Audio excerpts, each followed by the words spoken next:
Hi everybody, my name is Robin Andrade and I am a registered pharmacy technician, and today during my presentation I am going to discuss the process of prescription checking.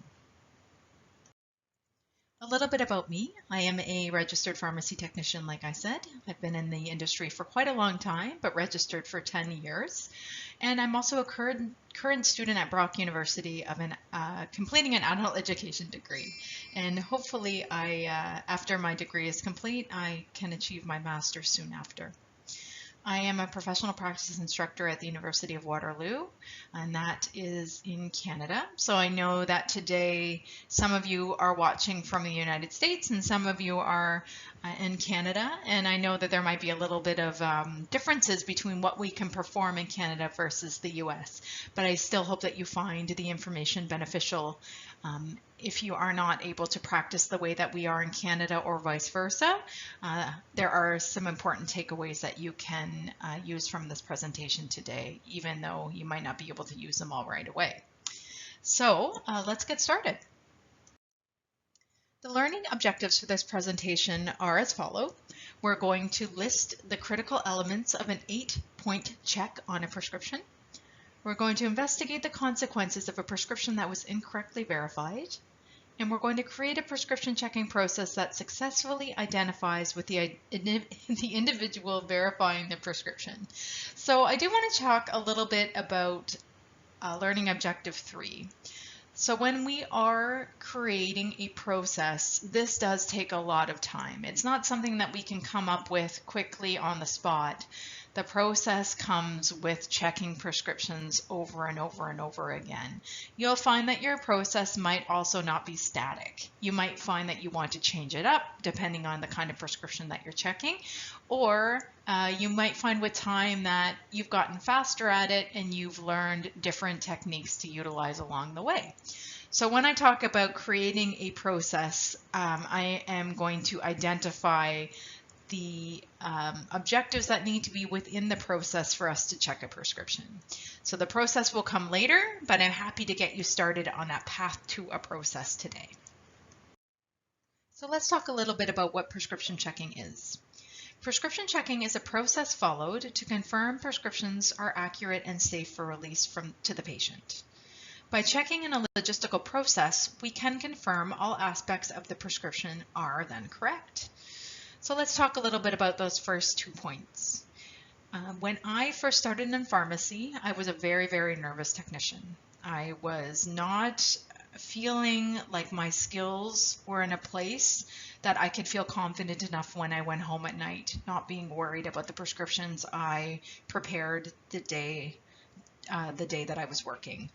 And that became a big problem for me. I knew that I had to somehow fix this issue, and I went about it a couple different ways. So back in the day, we weren't checking, this was a long time ago, so a lot of technicians weren't maybe checking the DIN numbers and double checking their counts. So I made sure that I would circle the DIN number on the prescription knowing that I had checked it and I was dispensing the right medication, not by just looking at the name, but confirming that I could go back and make sure, yes, you did check it because you circled the DIN number. So I started using little tactics like that and kind of came up with my own process on how to check prescriptions. So this was looking probably back to 20 years ago or so at this point. Oh my gosh, I'm so old. So I find that using these this technical process that I have now, I can confirm that the aspects of the prescription are correct, and we're going to talk about those coming up. And it does provide me with a lot of relief as a technician, or of course as a pharmacist. You know that you've checked everything and it is safe, and that allows me to sleep a little bit easier at night, because you know, if we make a mistake, it can cause harm to a patient, and that is the last thing we want. So in Canada, pharmacists and pharmacy technicians can both check prescriptions for technical errors, but pharmacists must review the therapeutics. So as a technician, I am able to check all technical aspects of a prescription and then pass it along to the pharmacist for any therapeutic errors that might come up. Also in Canada, pharmacy technicians create a checking process. Achieved through practice, like I talked about in the first slide, it's important to determine a checking order that is most comfortable for the checker.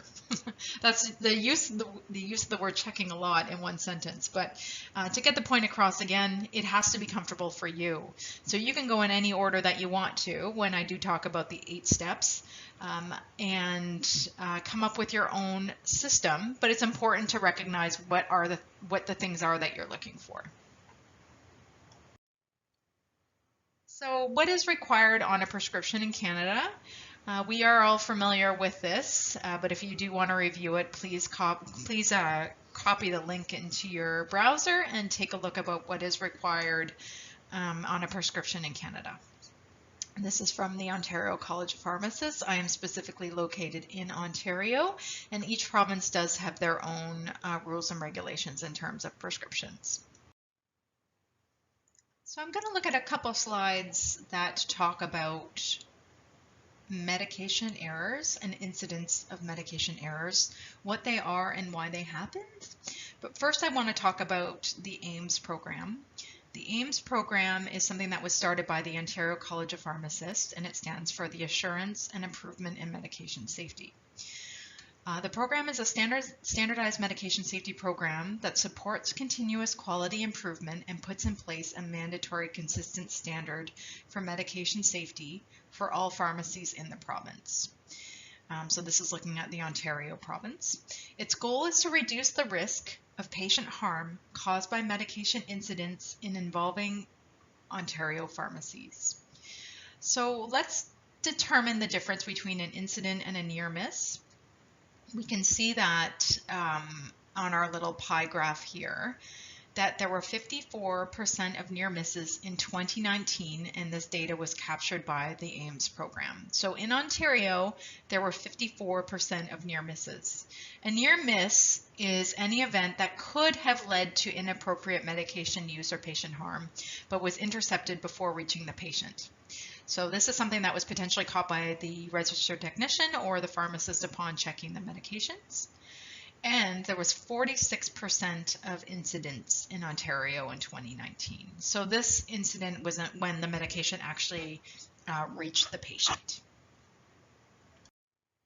So let's look at what kind of errors happened within community pharmacies in 2019 using that AIMS information. So this slide again is from the college, the Ontario College of Pharmacists.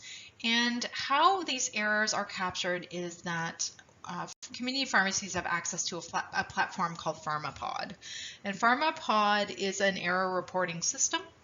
And if an error or a near miss does happen in a community pharmacy, the pharmacy is to submit a record of the error or near miss using the PharmaPod platform. And then that information gets sent to the college. So the PharmaPod platform is a standard form that looks the same for every pharmacy, and it goes through all the potential errors or issues that led up to that error happening, which I'm going to talk about in just a second. So it's quite a robust form to fill out. It goes through quite a bit of detail. But it is really important in the integration of learning how to stop errors like this from happening and recognizing which are the most common errors, which I'm going to talk about right now. So it looks like 21.8% of all errors in 2019 were the incorrect concentration or strength of medication. So the incorrect strength was dispensed to the patient. Also, 20.5% were the incorrect drug. 18% was the incorrect quantity, not something that's potentially going to harm a patient directly, but adherence might be an issue if there's the incorrect quantity being dispensed and the patient having to come back and get more medication. Incorrect patient and other type. So I don't have access to other type, but you can see all the other potential errors were quite a bit smaller in comparison to our incorrect concentration or strength or incorrect drug. So again, that takes the cake. That is a lot of percentage based on what else I'm seeing on the list. So a lot of these, the incorrect strength and concentration and the drug, can be mitigated by doing an 8-point check. So let's get onto that and look at what we are going to what we're going to look at during that 8-point check. So when we look at what caused the errors, we have a few options here. I really want to focus on a couple of these before we get to that 8-point check detail. We have other contributing factors, which I don't have access to, but we have environmental, staffing, or workflow problems. And of course, for all those who have worked in a community pharmacy, we know how busy they can get and how hard it is to fully concentrate on a task when you have so many other things happening around you. You have phones ringing, you have customers tapping their toes and waiting for you, and now there's injections and COVID shots and flu shots, and the list goes on and on and on. So it is really hard to focus on that one critically important thing of prescription checking when there's so much happening. It's almost like we have to have these blinders on and earmuffs so we can block out all of the external information that's happening. But of course, that's not realistic. So this is a common thing. We have the workflow, or maybe there's not enough staff, or environmental, like I just explained. That looks like it was 23.6% of all contributing factors. Lack of quality control or independent check system. So 21.4%, maybe there wasn't a good system to check prescriptions implemented into the pharmacy, and that could have caused, obviously did cause some problems within certain community pharmacies or quality control. Maybe they just didn't have enough people to double check prescriptions or so on. Lack of staff education, maybe there's some lack of training happening, and so on. So I'm not going to go through all of these. You can see what's on the list, but these two big chunks here can definitely maybe come down a little bit in terms of performing that 8-point check. So what we're looking for when we're checking prescriptions are the right doctor, the right patient, the right date, the right drug, the right strength, the right directions, the right day supply, and the right refills. So focusing in on each one of these, the right doctor, we want to confirm by checking the CPSO number of the prescriber. We want to make sure that CPSO number, this is our College of Physicians and Surgeons of Ontario. I know they're called something different in the United States or in other provinces, but it's the doctor's registration number that we're looking for. If we have that correct registration number, we have the right physician. If their addresses are different, maybe they're practicing in different places, maybe a hospital versus a clinic. Addresses can be a little interchangeable, but the most important thing is that license number. We want to make sure we have the right patient, and this can be determined by looking at the patient's health card number in Ontario, or their birthday. The right date. We want to make sure the prescription is dated closely to when it's being dispensed. So did the date of the prescription elapse? Did it look, maybe it's over a month old? Maybe we want to ask why they're getting it filled so late. Did they shove it in their purse and forget about it, or in their wallet? If it's a narcotic prescription and they're getting it filled 2 months later, do they still need the prescription, or is it for maybe a surgery that they're having coming up? So there are a couple questions that revolve around the date of when a medication is being dispensed. And in Ontario, we do have a stop date for benzodiazepines, and that is 1 year. So they do expire after 1 year. We want to make sure if you are dispensing a benzodiazepine that 1 year has not elapsed. A right drug, we can confirm this by checking the DIN number. The right strength, again, we can confirm this by checking the DIN number and by what the doctor has prescribed. The right directions are the directions that the physician has specified, the same directions as we're dispensing on the prescription. And do the directions make sense to the patient who's receiving the medication, making sure there's no short forms on that prescription, like a QID or a TID or an HS. You know, we want to make sure it's spelt in layman's terms and easy for that patient to understand. The right day supply is something that gets forgotten quite a bit amongst our students here at the school. So I don't know how it is out in retail, but we want to make sure that, of course, that day supply is always accurate. Sometimes easier said than done when someone's using something PRN or as needed, but we want to make sure it matches up to as close as possible so we can monitor adherence and also for insurance purposes. And did we have the right refills on the medication? That's also important. So if one of these errors are made, how serious can they be?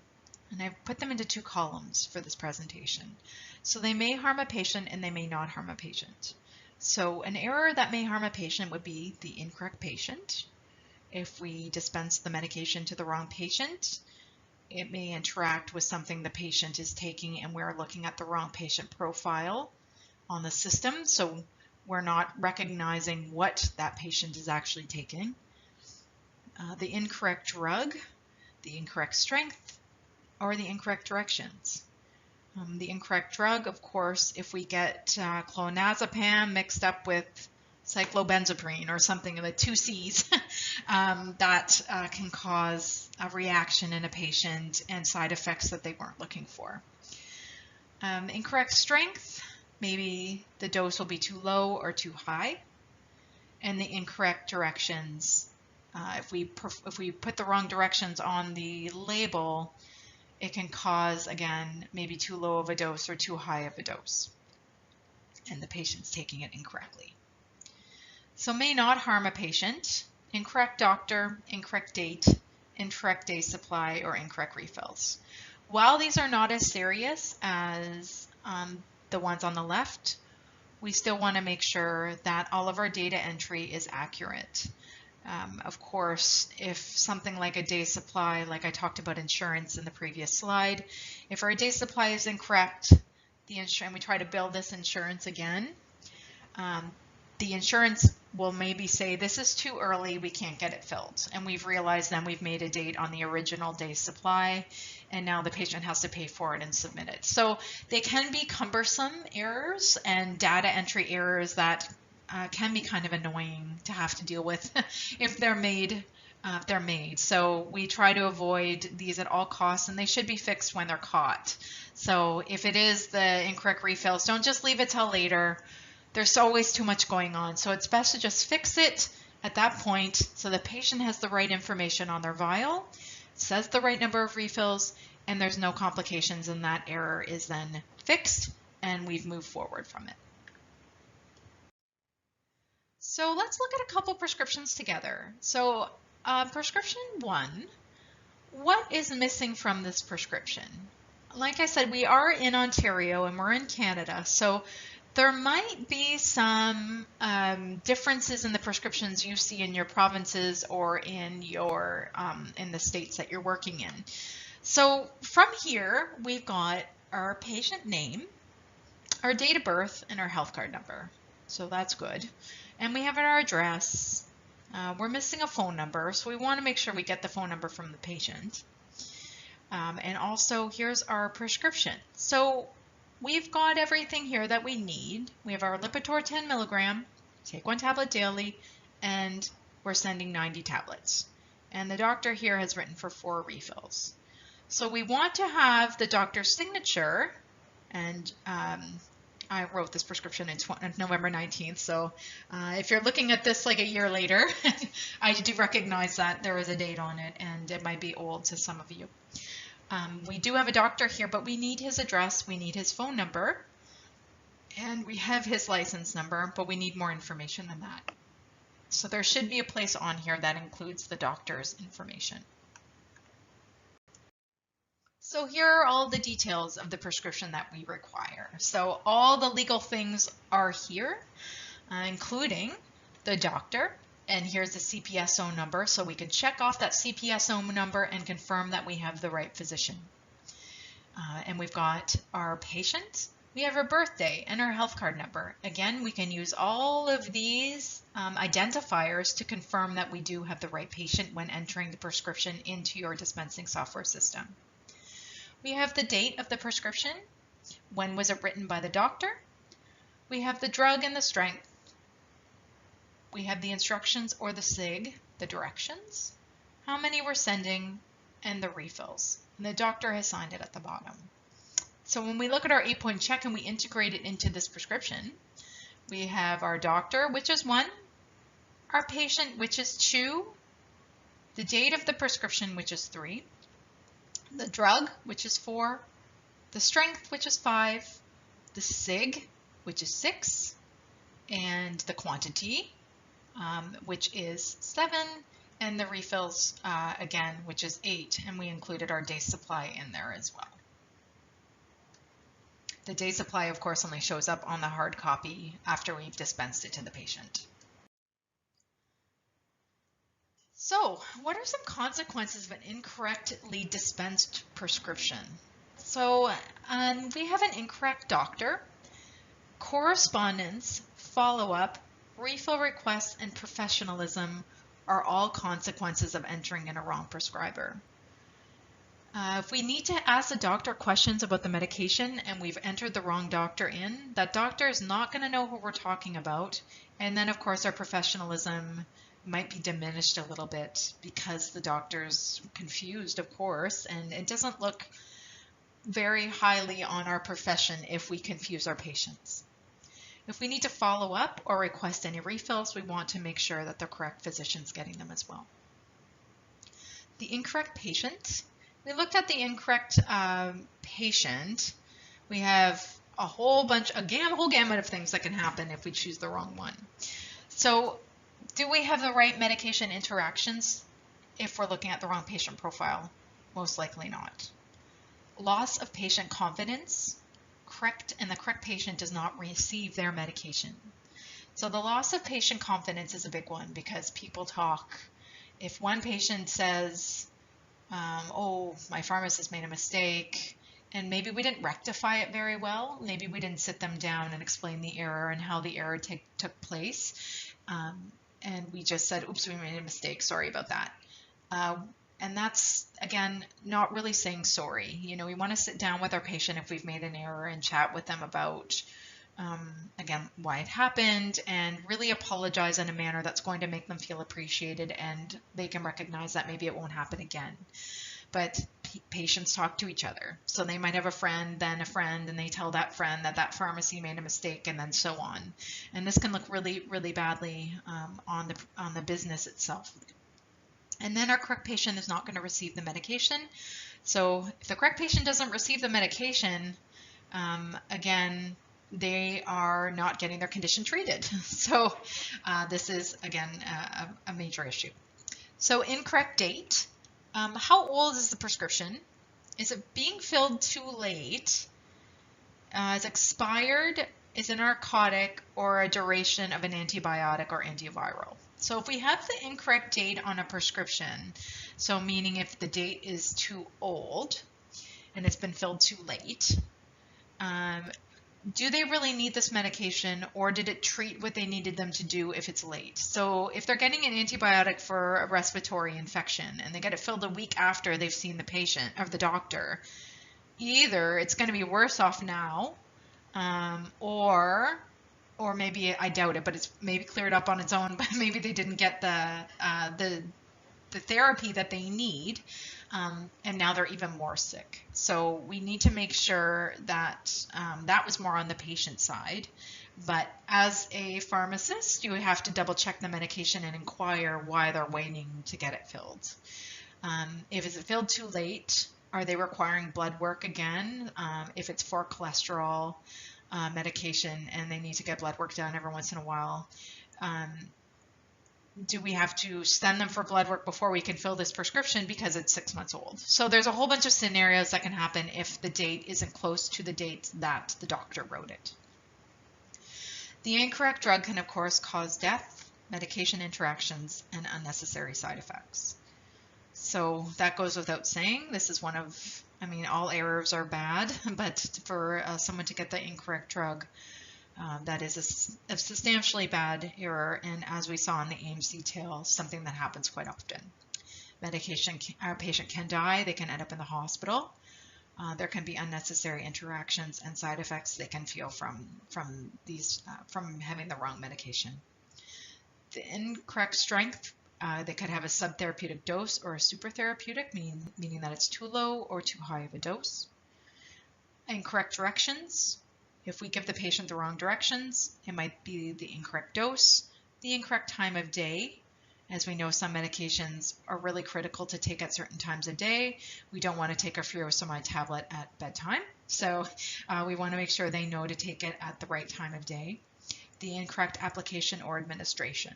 So if we don't say take one tablet daily by mouth on directions, we might think that this is something simple for the patient to understand. If we give them a tablet, they are going to take it by mouth, but sometimes it's not that easy for patients. They might take it and insert it rectally or vaginally. You just don't know. So we want to confirm with them on how to take the medication. As I stated, the incorrect day supply can cause insurance issues, and incorrect refills can cause a disruption in patient therapy or adherence. Okay, so let's verify a prescription together using the process that we just reviewed in the previous slide. So I'm going to start up at the top on the prescription written by the physician. This is our prescription on the right, and then our hard copy from our dispensing software program on the left. So looking at our prescription from the prescriber, we have Dr. May, who's written the prescription, and to confirm it's the correct physician, I'm going to look at that CPSO number.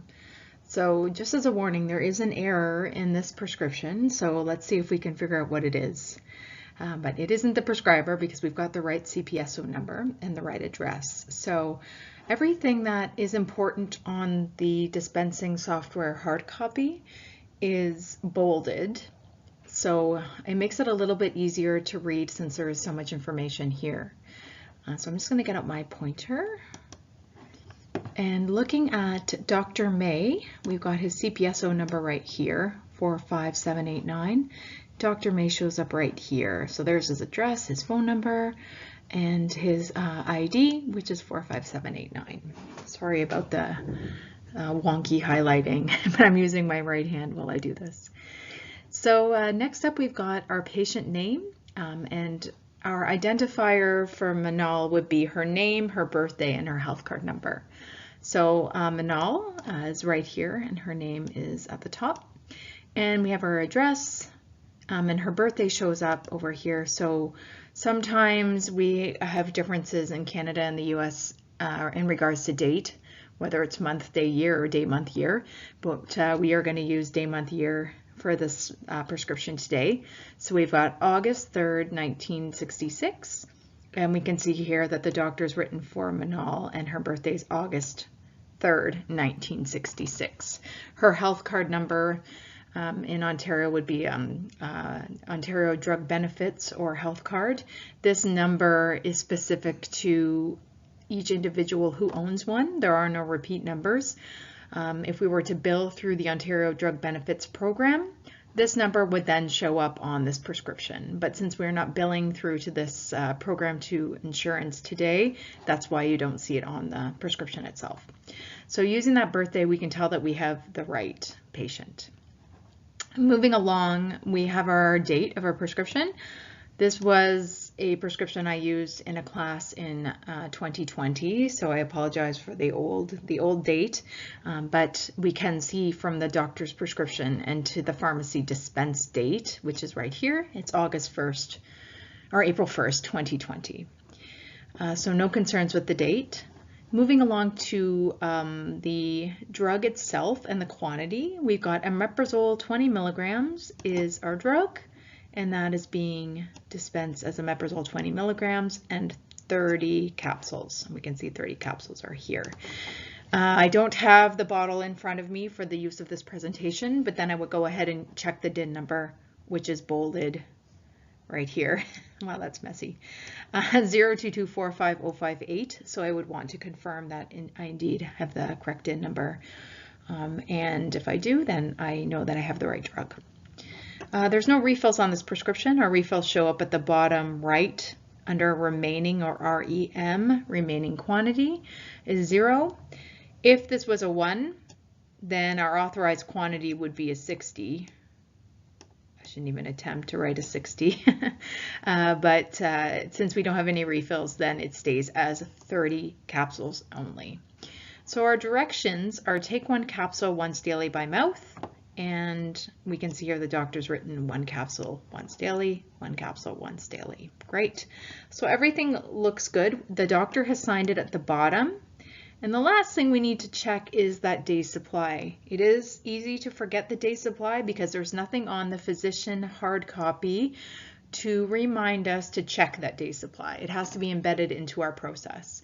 So utilizing what we've learned, we know that we need that day supply to equal the amount of days the patient's going to take the medication for. So this patient's taking the medication 1 capsule once a day, and they've dispensed Manal 30 capsules. So it would last 30 days, but we can see it's been inputted as 15 days. So this is our error, and we would need to go back and change this to a 30-day supply for insurance and adherence purposes. So, how can I create a prescription or a process to check prescriptions? Being consistent is key.